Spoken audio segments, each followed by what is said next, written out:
கொள்கை உள்ள கூட்டத்தை உருவாக்குறோம், நம்ம வந்து எல்லாத்தையும் அறிமுகப்படுத்துகிறோம்னு சொல்லக்கூடிய திமுக உன்னால் எம்ஜிஆரவே தக்க வச்சுக்க முடியல. நீங்கள்லாம் ஒரு கொடியில் பூத்த மலர் தான் சொல்லுவாங்க.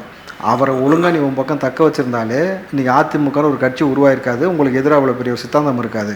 நீ எங்கே தப்பு பண்ணுறேன்னா, அப்போது எம்ஜிஆரை வந்து நீங்கள் இப்படி தான் ட்ரிகர் பண்ணி அடித்ததோடைய விளைவு தான் உங்களுக்கு ஆப்படித்தார். அவர் இருக்க வரைக்கும் அவர் தான். கலைஞர் மீது, அது கருணாநிதி மீது கொண்ட பேரன்பில் தான் புரட்சி கலைஞன் அப்படின்னு விஜயகாந்த் பேர் வச்சுக்கிட்டாரு. அவரை இழுத்து போட்டு நீ அடின்னு அடித்து போய் தான் அவர் வந்து சட்டமன்றத்துக்குள்ளே வரவிடாமல் செஞ்சு விட்டு அவர் போனார்.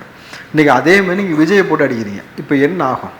நீங்கள் அவருக்கு ஒரு செட் ஆஃப் பேட்ச் இருந்துச்சு, இவருக்கு ஒரு செட் ஆஃப் பேட்ச் இருந்துச்சு, நீங்கள் 2 பேட்ச் கூட யங்ஸ்டர்ஸ் சேர்ந்துக்கிட்டான்.